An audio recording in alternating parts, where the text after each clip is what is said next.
could talk about games played by Ryan and Mike. A modern, a retro video game show. Yes, we talk about games and sometimes other stuff like Star Trek. It's a blast, our gaming podcast.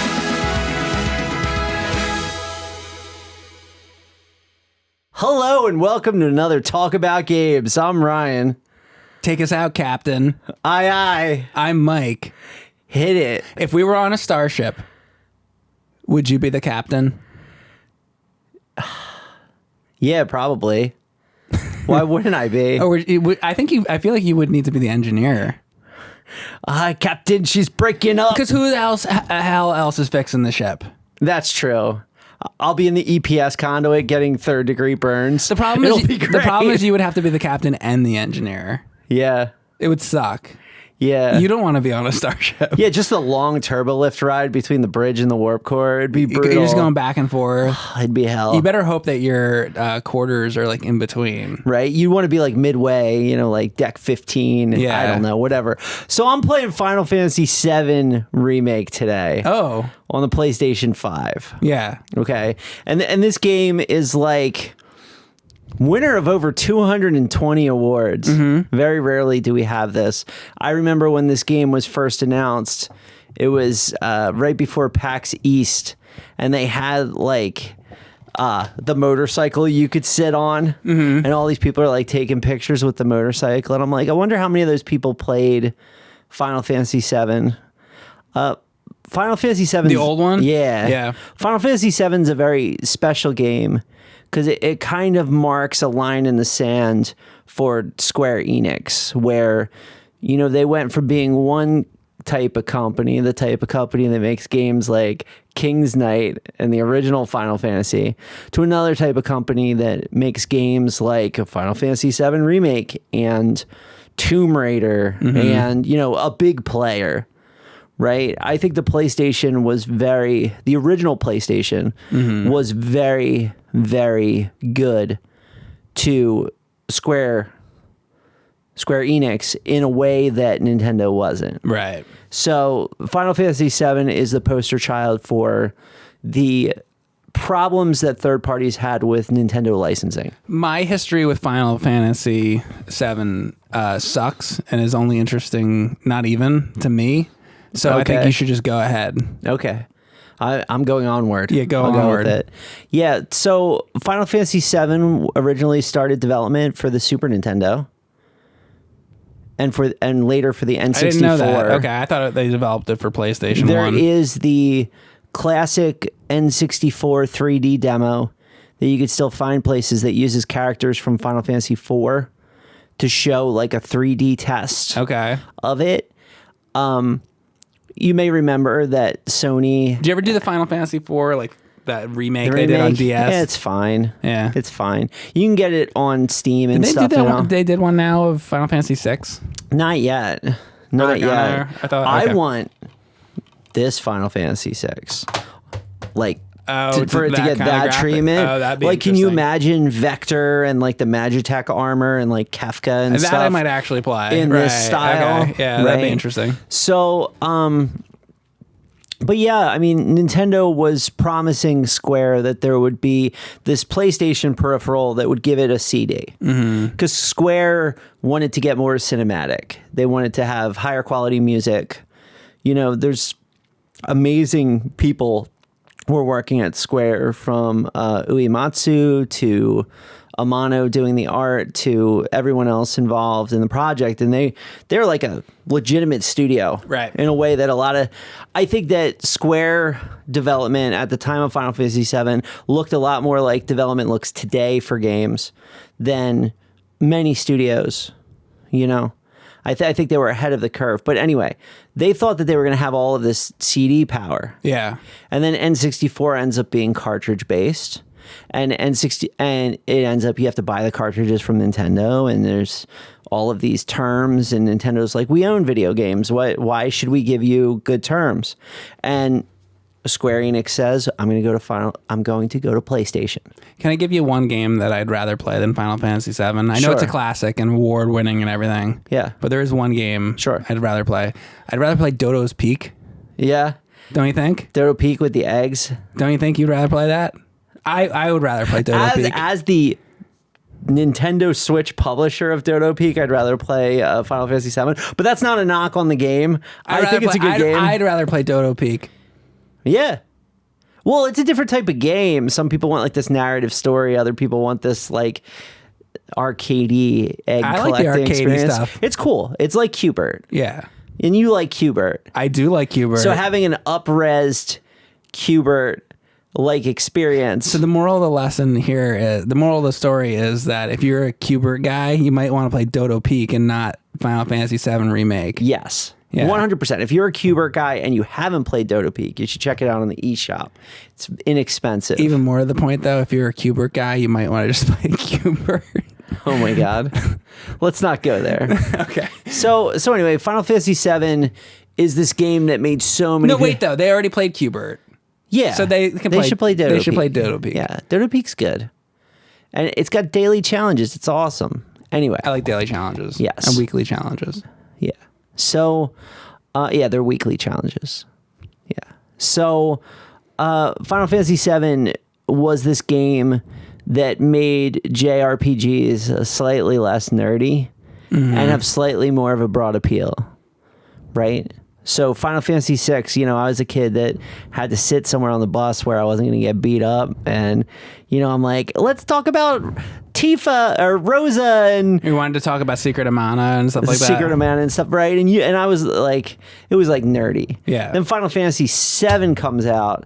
And this was like a big title, not just a big RPG, but like everybody was talking about it. Title. Yeah. It was one of the first multi-disc games on PlayStation. Did you feel like you weren't nerdy then when you were talking about Final Fantasy VII? Oh, you were still nerdy, but it was less so. It wasn't as bad. Right. And it opened up Final Fantasy to all kinds of people. Right. So, it was this huge game. Like you can't... Right now, I don't think there's been many games outside of like the Minecrafts and the Fortnites and stuff that are as popular as Final Fantasy VII was when it came out. Okay. Right? So now Square, 2 decades go by, whatever, and they're like, we want to remake this game. Oh, I have a question. You just mentioned Fortnite. Yeah. We did a Fortnite episode recently, just real quick about Fortnite. So the colors of the guns? Yeah. How there's like purple and there's like gold, all that stuff. White and orange. All that. Yeah. So is that the same as the colors of whiskey? How they go from like red to black to... No, it's different. I don't know about the colors. Oh, you're talking like Johnny Walker, Yeah. like blue, black. No, That's it's not the the same? It's the same as the gear in Diablo and World of Warcraft. So the best one of those, I think, is blue. It's orange. How good is blue in Fortnite? Blue would be above green. So it's white, green, blue, Blue would be purple. above green. So there's green Johnny Walker, but that's below the blue. I don't think it has anything to do with liquor. I was thinking maybe Fortnite got it from the alcohol. Yeah. Wait. So I don't know enough about Johnny Walker, but is black or blue better? I believe it goes red is the low one, Okay. and then there's black, Yeah. and then I think there's green, and then there's blue. And I was wondering if the colors correlated to No, they don't. Fortnite. No, they don't. But if I do an RPG, I'm definitely going to go by the Johnny Walker scale. It does that with green and blue though. That lines up at least. Yeah. So if you're going like Diablo, World of Warcraft, let's just go through this, right? Okay. There's like crappy items that are like dark gray. Yeah. They're like broken, basically. Right. Then there's white. Right. Which is like a normal, like a sword. It's just a sword. Right. Then there's green, which it may have like one stat on it or whatever. Right. And then there's blue, which is like better. Right. And then there's purple, which is epic. Remember like for like 5 or 6 years there, everything was epic. Yeah. Everybody's like, oh, it's epic. Everything was epic. Yeah. Yeah, I need epic mealtime. Yeah. Epic loot box. Or Epic whatever. loot box, right? So Yeah. that's purple. And then there's legendary, which is orange. Okay. Diablo also had like a gold, which were like unique Right. items, but gold is not in World of Warcraft. The reason I ask is because I Yeah. noticed that a lot of the audience that watches, they go, "Hey, I'm drunk right now," and I go, "Oh, okay." And then it pretty much goes like that. So they might be interested in if any of that lines up. I got a donation the other day. Yeah. The guy donated I don't know, it was 10,000 bits or something, Right. which I think is $10 or something like that. And then the guy typed out, he goes, Mike, I think the ab in and then they added a but typed out. Right. And I tried to read that out. I started reading it and it said, Mike, I think that the added and I was like, oh. And then he was like, sorry. So anyway, Final Fantasy, go ahead. That's content right there. So this remake changes a lot. So what you get from the original game is you get the characters. So you get Cloud, and you get Aerith, or Aerith if you're from Japan. You get Tifa, you get Barret, you get the characters from the game. You get the rough story beats, like they're terrorists, eco-terrorists called Avalanche that are mad at the evil government. Did you say they blew up a chemical plant or something? No, they blow up a reactor. A reactor. So let's I'm going to with the audience, I'm going to educate Mike on the world of Final Fantasy VII. Okay. We're going to do this together. So there is a gigantic city called Midgar. You could educate me on the Super Nintendo ones, because here's how I play the Super Nintendo one. I've beaten those games. Yeah. I've beaten Kefka, the whole big sprite and all that. I've done that. I've beaten it. Yeah. I'm like, cast Medio. Oh, the game's over. Right. And the music's really good. Isn't it cool in Final Fantasy VI when Meteor happens, like, whoa, and it's the cool. I thing love opens up. all the effects and It's everything. awesome. Yeah. So in Final Fantasy VII, there is a city, and the city is called Midgar. Midgar. And the city is run by a corporation called Shinra. Okay. And Shinra is like the utility company and like the police, and they're like the government and the company. So it's like a corporate thing. Okay. And the city is divided like a pizza into slices called sectors. You know the game I'm doing is not the turtle game. Is this the segue? No. Oh, okay, that's the other episode we're gonna be shooting. No, Okay. that's fine. Okay. So they're sectors. Okay. Right? And at the end, like on the, where like the numbers would be on a clock? There are these things called reactors. And these reactors use the life force of the planet to generate electricity. Okay, like the core of the Earth or something? Or whatever. Like the soul of the planet. What planet is it? I don't know the name It's of it. not Earth. It's not Earth. It's a Okay. planet. It's the Final Fantasy VII planet. Okay. So they use like the soul of the planet, this like green, like sparkly fluid called the life stream, to generate electricity to run a modern city. So there's Okay. like cars and things like that. And at the end of each of those things are reactors. And the reactors turn the planet into electricity. And Shinra runs those. Okay. But there's a terrorist group led by Barret called Avalanche. And Avalanche wants to stop Shinra from destroying the planet. Okay.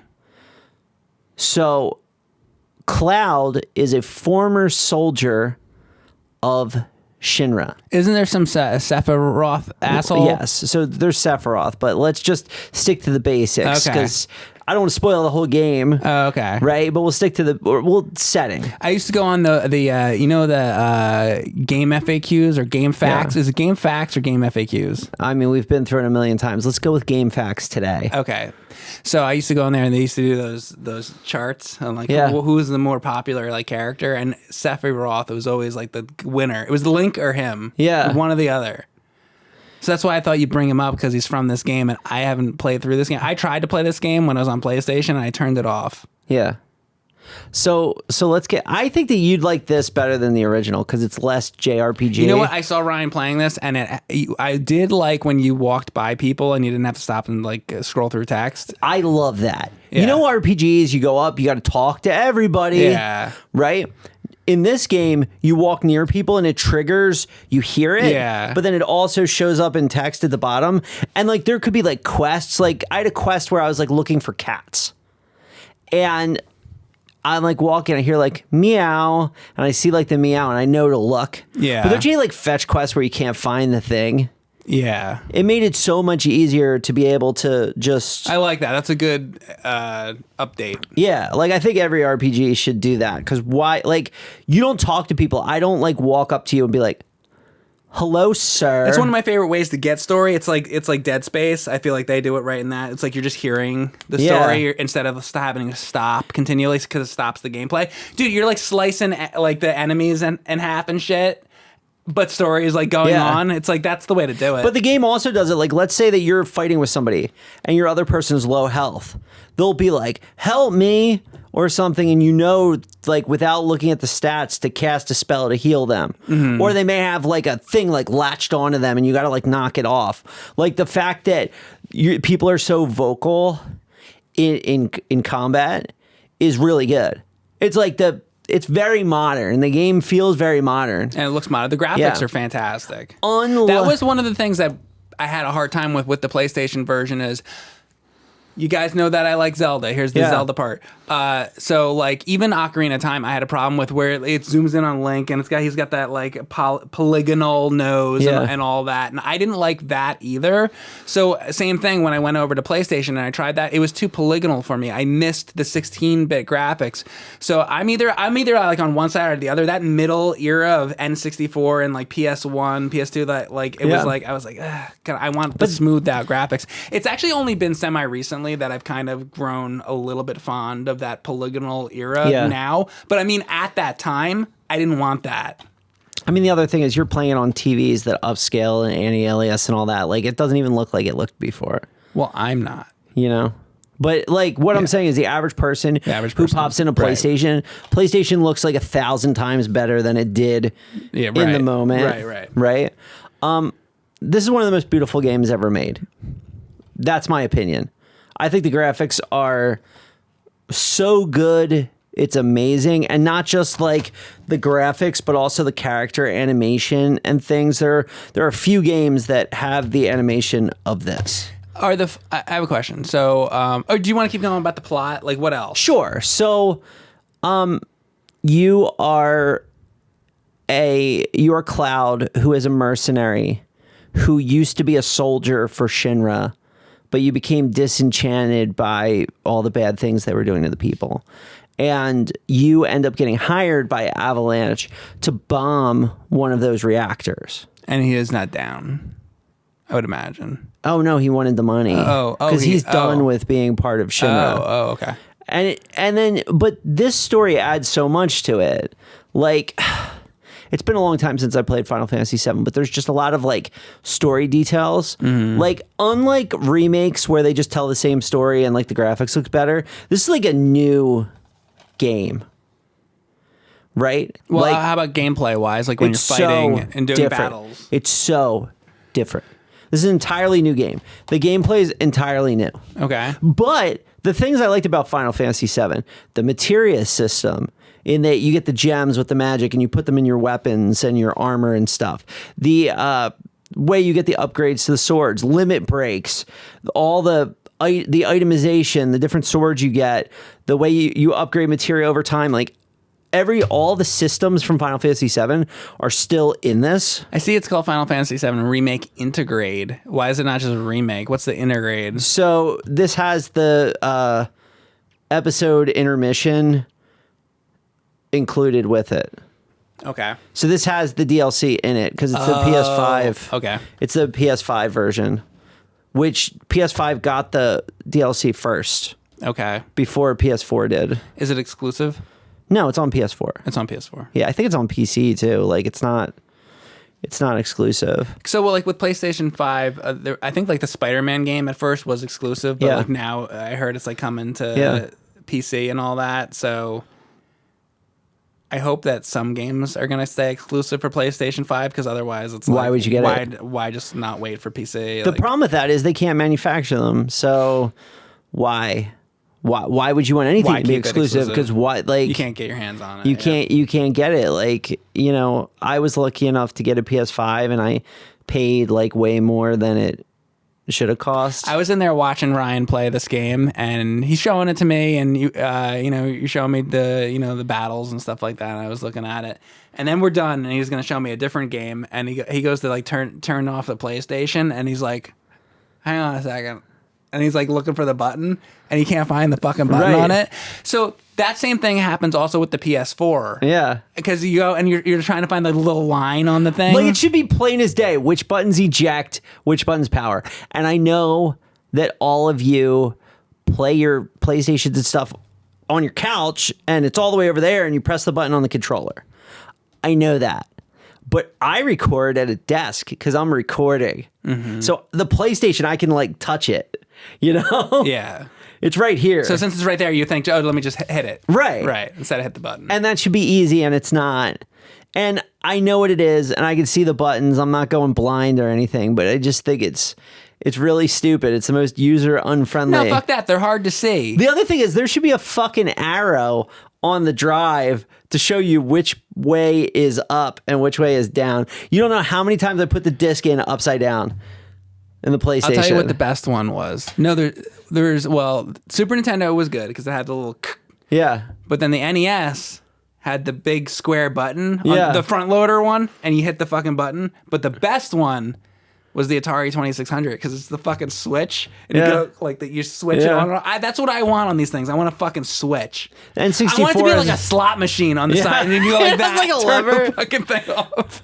That's the on-off. Yeah.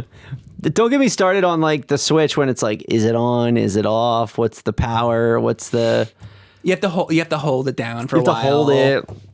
It doesn't wake up right away. The Switch has an amazing game library. Yeah.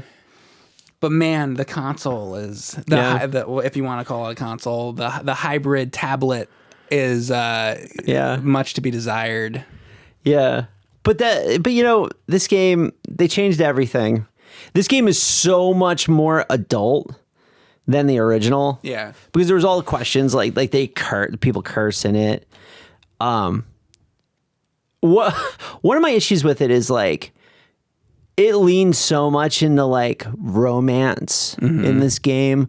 Like there's a lot of like every girl in the game wants to fuck Cloud. I'm sorry. That's what it is.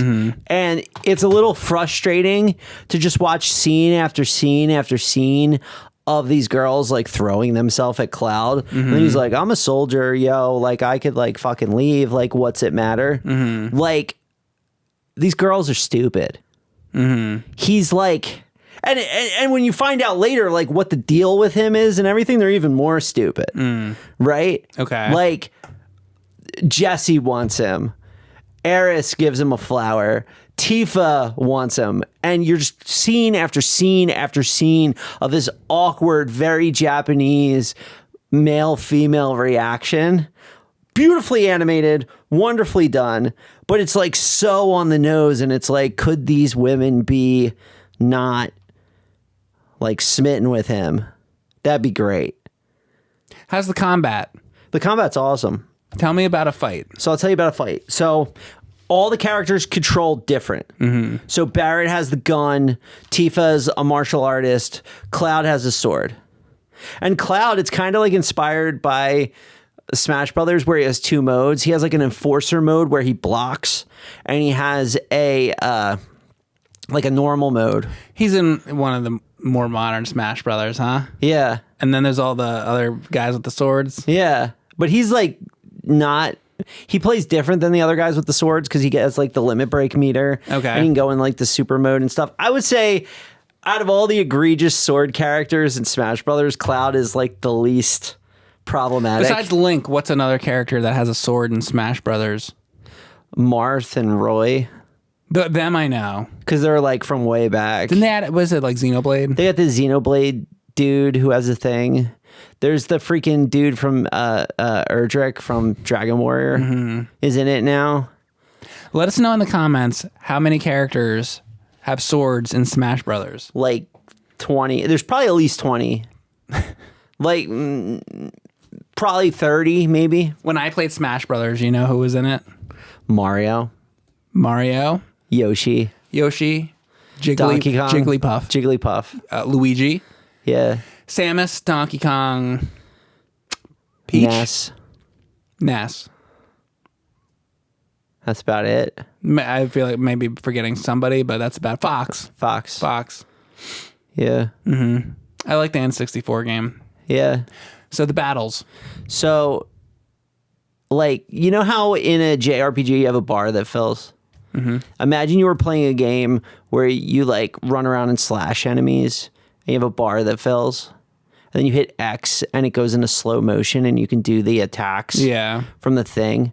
Or you can hit the arrow, but you can hit the D-pad and switch between the other characters in your party. So I like to like beat on an enemy, then switch to the other character, and then queue up like a spell or something where your guy like stands still for a second, and switch to the other guy. Because all the enemies have stagger bars, and your goal is to like fill up the stagger bar so they get stunned. Okay. So you want to like attack with the one guy, switch to the other guy, attack with the other guy. And you're like hitting them when they're stunned? Yeah. Okay. Like do all that.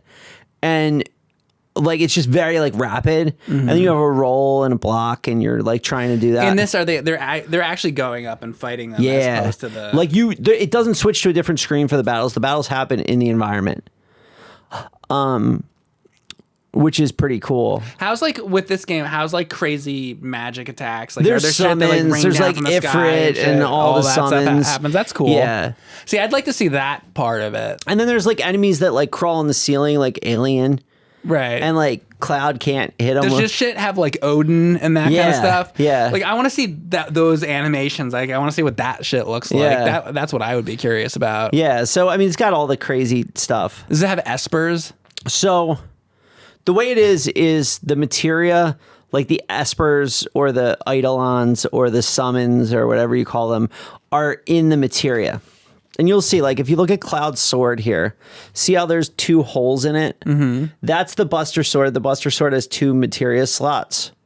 So, like, green are spells, purple are stat enhancements, red are summons, and you slot them in, and then you have those spells. Like, he starts the game with fire and cure in the sword. Mm-hmm. But then you also have a bangle on your wrist that has more. I see. And then sometimes there are other items that have more slots. At the end, you have like 10. So that's a way for them to put all those stat things like on your actual character. Yeah. I see. And it's crazy because all the weapons show up on the characters all the time. Like Barrett walks in and you could see the material on his gun. You could see like when their guns change, they have more slots. Like, right. And like all the cutscenes are in engine, so they have whatever sword they actually have when they're talking and stuff. It's really cool. That's interesting how they make that happen. Yeah, like it's there's some mini games in it. You know, Final Fantasy is known for the mini games. The first one you find is darts. And it's actually pretty cool. You have to like zero in on it and throw the darts and stuff. So that one's pretty cool. There's music to collect. Okay. Like dance remixes of songs that you find in the world. So there's like collection things. Did you play through all of the original? Yeah. Back then? Oh, yeah. Yeah. Yeah. I played about 8 hours of this for the review. It's good. Like, I think you should finish it. You know, it's good. I think that you would like struggle with the amount of story. I'm sure I would. Yeah. Absolutely. Like, I'm like that. Like, I think that if this game existed and it had no story in it and you were just getting the materia and getting the spells and fighting the enemies and stuff, you'd be fine with it. So we just did, like, recently we did an episode, it was like Red Dead. Yeah. And I watched a lot of that story, but it's like, that's a totally different stuff going on. I don't think I can do that story. Right. I'm not interested. Yeah. It's not my thing. It's a lot of story. Yeah. Like, there's probably a feature film in cutscenes in this game. I'm sure. Maybe multiple. Yeah. Now, the other thing about Final Fantasy VII is they're pulling a Hobbit with this. Yeah. This kind of gets like towards the end of the first disc of the original game. Yeah. So, not this Christmas, but next Christmas, they're coming out with the next one. Oh, like the next chapter of it or something? Yeah. Okay. So they're breaking it up like The Hobbit. I say. Yeah. Okay. Which is... They get more of your money that way. Yeah. I'm really curious how they handle... Like, Final Fantasy VII in Midgar is a very different game than Final Fantasy VII when you get outside the town. Okay. And you end up going to... This is the Midgar and the rest is, Right. But, like, seeing not Midgar, not on, like, a cheesy world map, you could tell that they got to the end of that and they were like, we can't pre-render the entire game. Right. So let's just throw a world map and have an airship and all that shit. I say. But, like, this game... The original Final Fantasy VII, you could tell they wanted to make it like Final Fantasy X, where there's no world map and like everything's connected. Mm-hmm. You can just walk. But so it'll be interesting to see what they do with this. And when's that going to be? Next Christmas. So we have more than like 18 months till the next one comes out. Okay. So it's like a weird time to do this. I should have actually reviewed this like a year and a half from now or something. So that you can do it with that. Yeah. I say, well, we can come back at that point. Yeah, you know. Do you like the later half of the game? It gets to be like it's way more like combat and side quests and like collectathon, whereas like the beginning of Final Fantasy VII is more story. But I think this is just could be like story throughout. Okay. You know? Oh, you think they're going to put more story stuff in that? Yeah, because the story, like... The story that is in the original PlayStation game is like very surface level. Like it's really hard to understand what's going on with, so Genova's like a space, like an like, you know, there's like an asteroid. Yeah. The force that's destroying the planet is actually a combination of Shinra and Genova. Oh, okay. Because the alien, you know, Shinra captured. So there's more going on than just these things at the edge of the clocks that they're blowing up. Yeah. Okay. Like there's... And like Sephiroth... Ryan's trying not to spoil things. Yeah. Like, not just for me, but for the audience. Yeah. Like it's really good. Like I think that if you had this story entirely spoiled to you, you couldn't play this game. Mm-hmm. That's why like a lot of times we do spoilers. And it's fine. Right. And I know a lot of people have played Final Fantasy VII and all that, but even having played the original Final Fantasy VII, 8 hours into this, there was enough new nuance that it felt worth playing. Okay. And there's enough like cool stuff going on, you know? It's great. I mean, not since...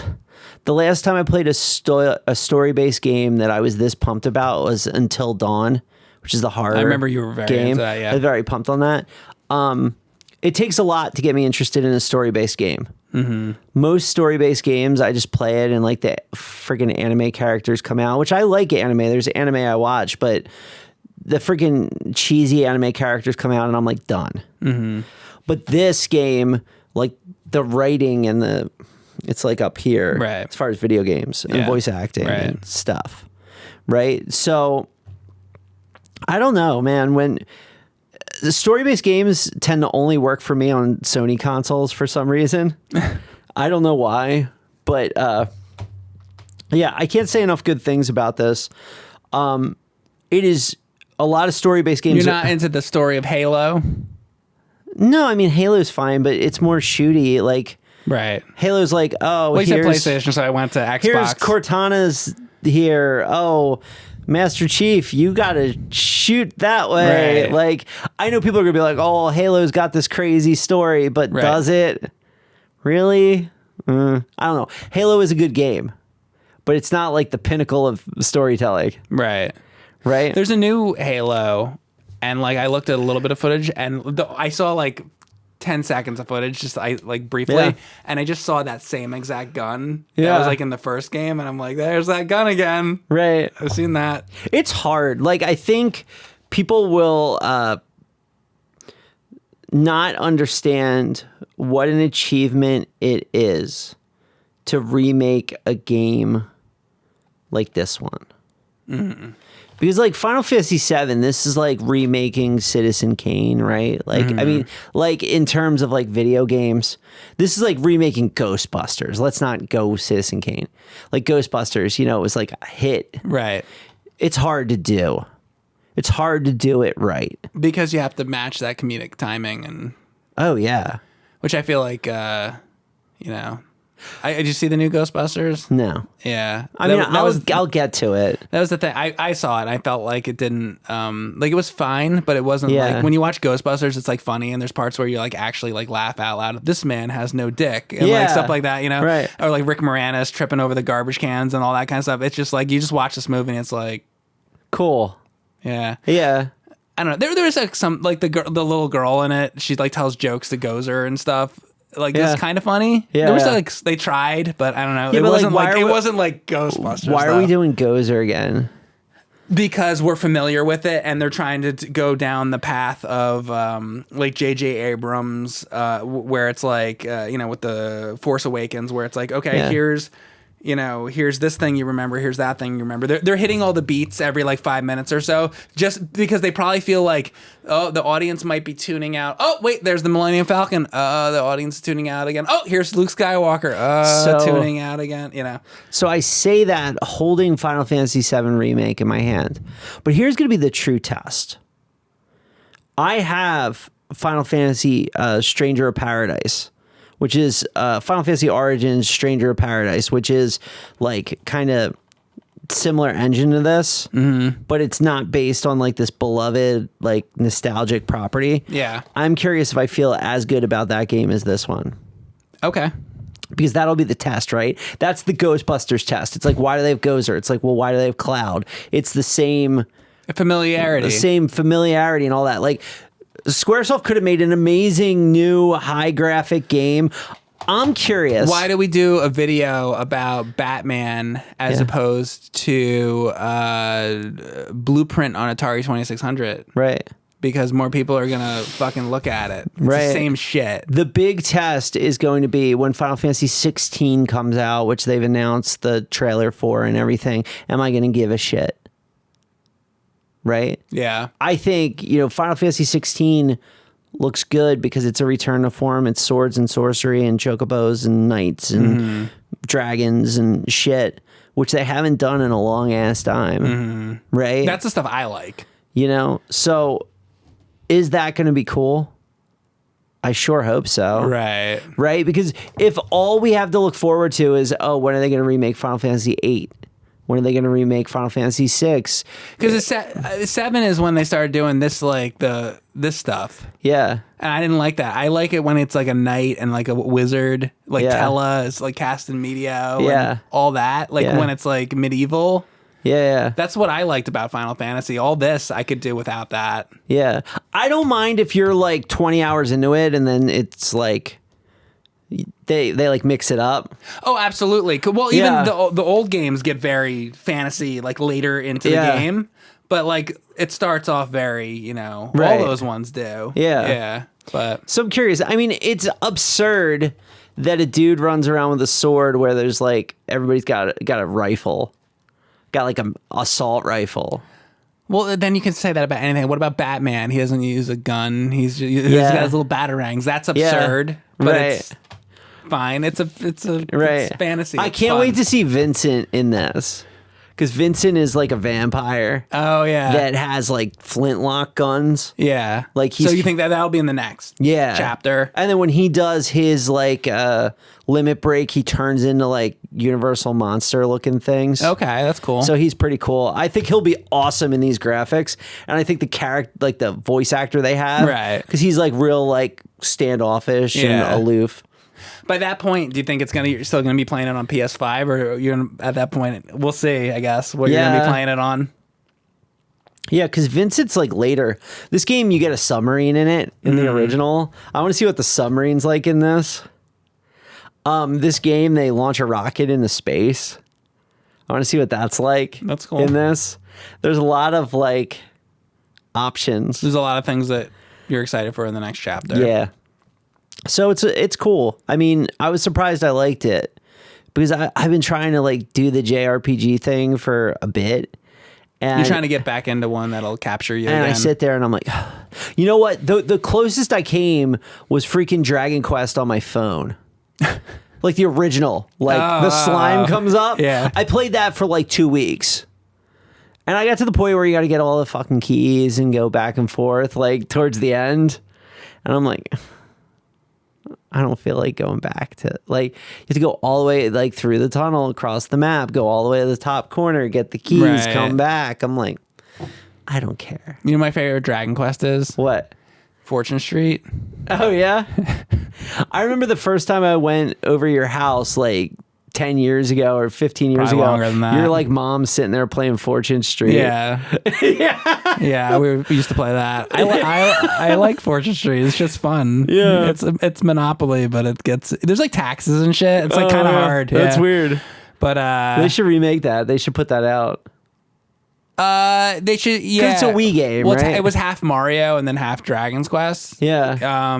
Yeah, it was a Wii game. They definitely should. They should make a new one. Yeah. Yeah. That'd be cool. I would play the shit out of that. But What do all you right, got? So my game is very similar to Final Fantasy Remake. Yeah. So keeping along the same thing, I got Galacticon. Galacticon. Yeah. So Galacticon, what it is, it's modeled after a classic Williams arcade game, That's awesome. and you just got some kind of Williams machine, didn't you? At Too Many Games gaming convention, I bought 3 arcade machines. I'll tell you about the 2 and then we'll talk about Williams. So I bought Mr. Dew's Castle on recommendation from Mike. Oh, it was funny. I sent him a picture of it and you're like, you don't have to get this, Ryan. Like, we're good. Like, you don't need to get it. I'm like, I'm getting it. Got Mr. Dew's Castle. I got Galga, which I'm obsessed with Galga right now. I wanted you to fix your Mr. Do that you have and like get all the art to look like the real machine. Check it out. The Mr. Dew's Castle is in a fucking Donkey Kong cabinet. I know, I saw it. Yeah. Yeah. I'm but thrilled. that said, a lot of the other art on it, other than it being in that, is like the actual art and stuff though. So it's like halfway there. Yeah. But the last one I got, and I'm really excited about that, is I got a multi-Williams. Mm-hmm. So Williams arcade games, think Robotron 2084, Defender, Joust, Bubbles. A few different. Hold on. I am going to get the list because I wrote it down on our Google Drive of all the games that are in the multi-Williams. And Bubbles, I love. I streamed that semi recently because I was doing an Xbox Live arcade stream.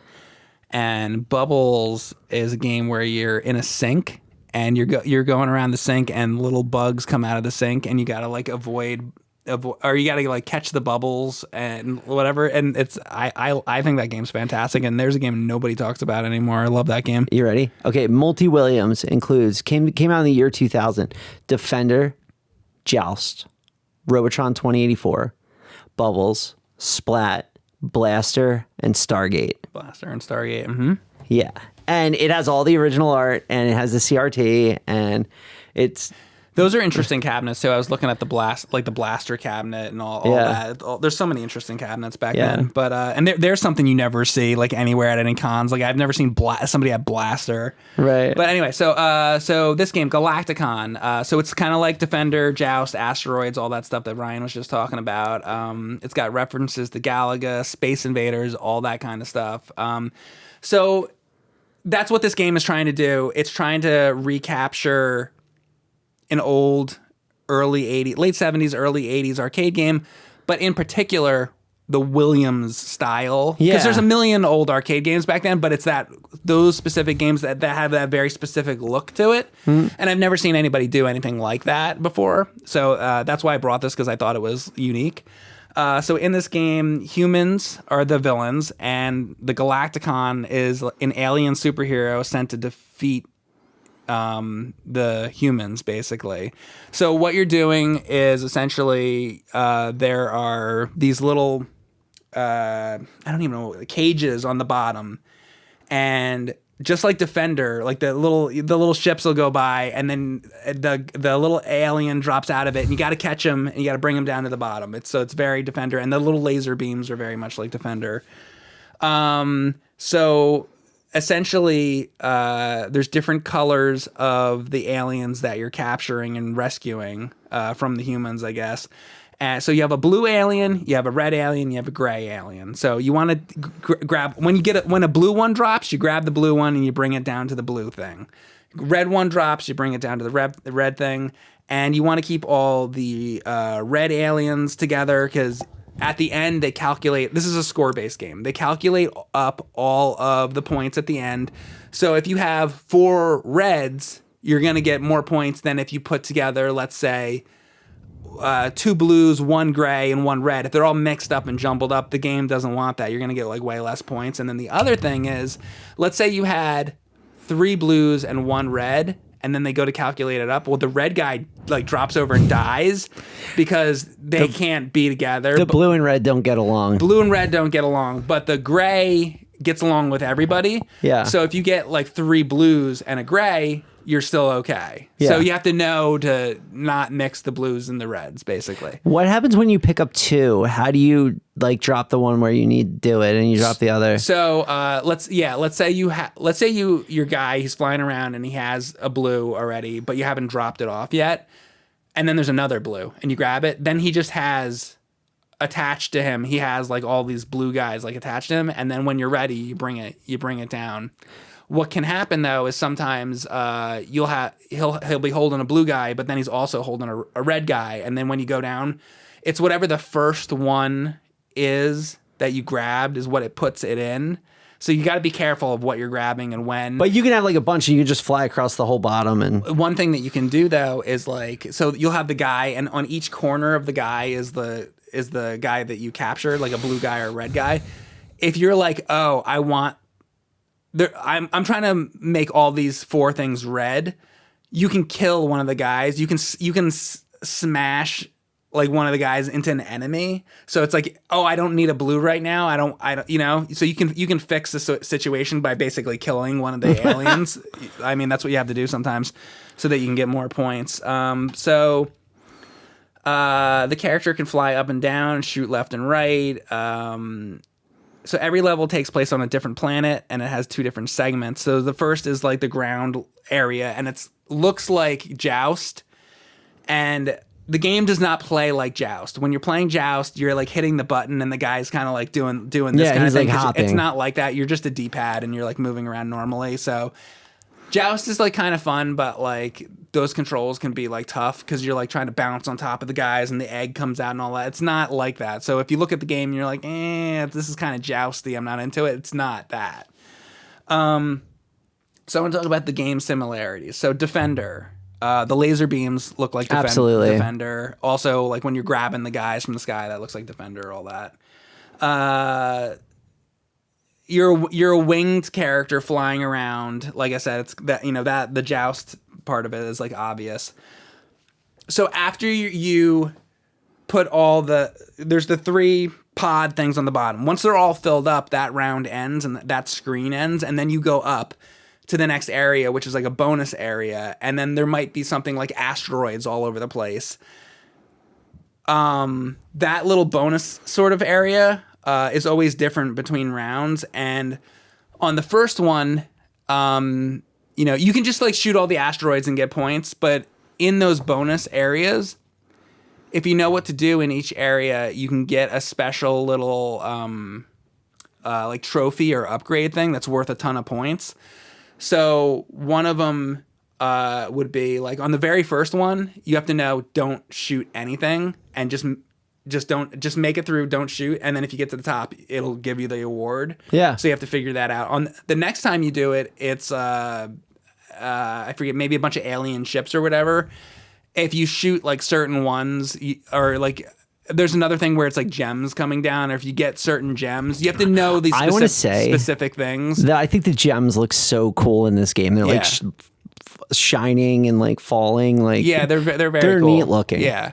So there's all these different like requirements basically on these bonus stages, so that the first time you play, you're not going to know, but the more you play the game, you start to learn, oh, on this screen, you have to do this set of things in order to get the bonus thing you want. So the game isn't stingy with giving out power-ups. Most of them are really useful. But but none of the power-ups are groundbreaking or innovative. So there's a time bonus. There's a laser upgrade. You shoot both ways. Exactly. You shoot both ways. Exactly. There's a shield that you can get, which is it's like the star in Mario. It lasts like a limited amount of time, like 10 seconds or something, and then it runs out. There's a bomb that destroys everything on the screen. There's a heart that gives you a 1-up, and that's every 200,000 points. You get an extra heart, which is hard to. Can we talk about? Stay alive Can we talk about lives after points? So I have a pinball machine called Pinball Pool. Mm-hmm. That my wife got me for my birthday last year. And this is the one that you're trying to get the high score. Yeah. In your house. So I came so close. So the high score on it's like 680. Do they give you extra lives? Yeah. So I want to get into that. I had a run on Tuesday where I started it. I got extra ball. I got the first 280,000 and I got the first score ball. So now I have 2 balls, right? I got close to the second score, second extra ball on points. Okay. Because there's 3. Mm-hmm. Then I lost the ball. Then I played the 1 ball and I got it till I got the next extra ball. So I still have 2 extra balls. And I played through my first extra ball. I played through my second extra ball. I played my second real ball. And I got the extra ball again. Mm-hmm. Like the one you get by hitting all the targets. Then I played through that. And I played through that. And I got to my third ball. And I got 571,000. What's the score? What's the one you're trying to top? It's like it's 630 something. Okay, so I was like very close. Yeah. Right? But I had like 7 or 8 balls.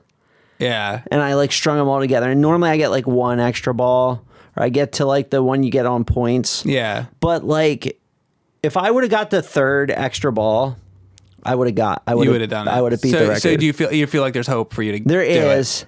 Because for a while when I first got the machine, I felt like maybe the dude when he was fixing it was just like dropping balls to test. Yeah. But now I feel like it's legit. It's legit and it's achievable. Well, and the guy probably owned it for a really long time and probably played it, off and on for a long time. But I think I'm going to get there. And once I get there, I'll probably never play it again. Do you not like it? Oh, I like it a lot. And I like how chill it is, and it has no ramps, and it has no... But it's like anything. It could be your favorite game of all time, but enough's enough. Yeah. Right, yeah. Right. So what else do I got on this? The game doesn't require a manual. Everything's fully explained by the various screens and game indicators. It's like when you're playing any arcade game, and they got the instructions written on it. In between rounds, they tell you how to play the game and how it works and everything. It's all pretty self-explanatory. The game succeeds in all of its goals. It looks and sounds and plays like a classic Williams arcade game. It's a type of retro remake that's very uncommon, but it's something that I desire because I am very happy that the developers made this. And I am, because like so people yell at me because it's like, oh, Mike's playing Castlevania again, or they're playing, he's playing Zelda again and all that. And it's like, I like to come back to a lot of those games that I grew up with a lot. But I feel like doing this podcast is very healthy for me because it forces me to. This is the process that I go through with this show is like, okay, I'm coming to talk about games and I gotta come to something for the podcast, but I have to have something to talk about. There's a million platformers that are on NES. It'd be like Adventure Island or like something like that. But it's like, I have to be able to talk about a game here for like 30 minutes. Right. So I'm always looking for something that's different. And now we've done like, I don't know how many episodes of this have we done, like 40 episodes or something. And I'm like, what else is out there and what's interesting? And I have never seen somebody do this before. There are other people that make single screen arcade games, and another really cool one we were mentioning Dodo Peak earlier. I was busting your balls, but there is a game called Donut Dodo. Yeah. It's a single screen arcade game, and it's kind of like Burger Time. but that one it's really good. It's really cool, and you're jumping over stuff like Donkey Kong and all that.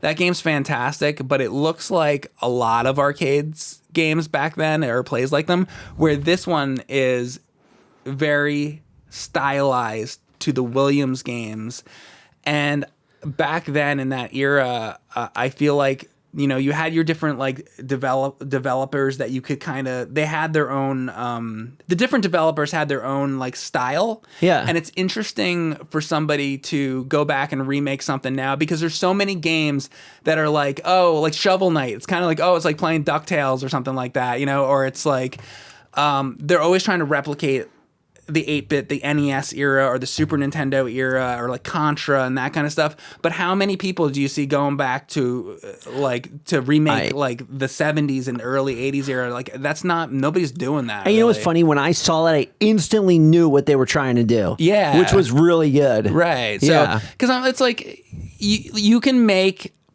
NES style platformers from now to the end of time. But it's like people now have been doing that for 10 years. It's like trying to revive that era and all that. And it's like, it's nice to see somebody try to do something different. That's something that's like deserving, and nobody's like really thought of that. And I think that there's also even earlier games, you know, from the 70s. And you're just talking about your pinball machine. That's from the 60s, right? Or 60s or 70s, no, right? It's from the late 70s. It's from the 70s. But people aren't usually remaking stuff from like the 70s and whatnot. And I think there is it's kind of like with movies. Like there's like black and white movies, and a lot of people won't watch like black and white movies. There is that sort of stigma that goes around. It's like, that's like an Atari game or one of those things. It's like sort of like frowned upon. Like it's like no, I'm not interested, because that's like it's below NES. Right, but look at Crossy Road. Yeah. Just for all you people looking at it, like Crossy Road is Frogger. And it made $1 jillion, and it was a super success, and they brought Frogger to a new generation. Right. So there's definitely room for it. I guess it's just the way it's done. Yeah. Yeah.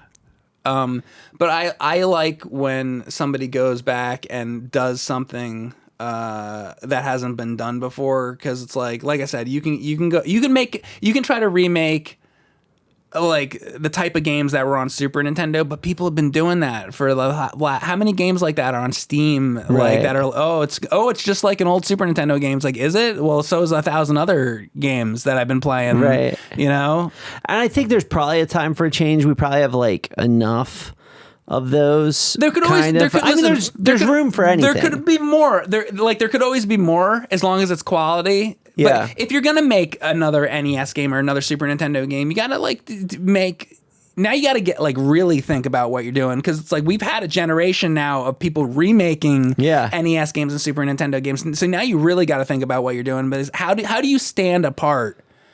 And I feel like this stands apart because it's like, I've never seen that done before. And I think that that's really awesome. And I hope that the people that do this, keep making games. But I do want to say that this has the option to where, when I first started playing it, you can play it in 16:9.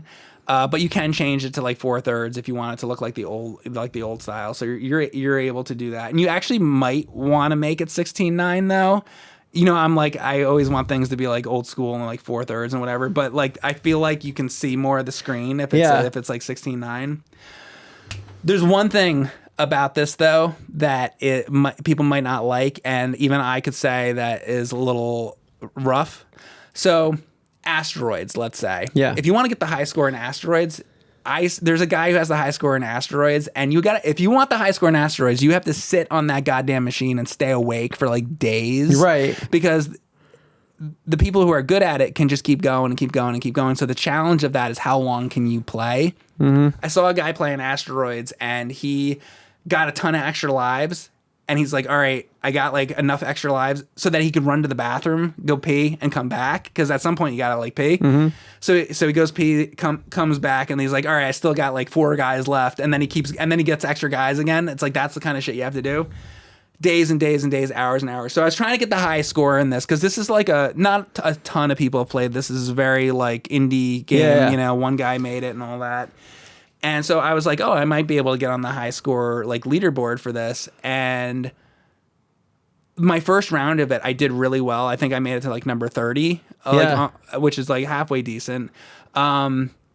And that was my first round of it. And then I kept playing after that, and I did worse and worse and worse. So I gave up. But I had one really good round. But the problem, and I think what people might not like, is that idea of like, if you want to get the high score, you want to get on that leaderboard, you're going to have to play for a long time. Like that session I played was like hours and hours and hours to get the score that high. Right. So I feel like something they could add to this is a hard mode where it starts harder.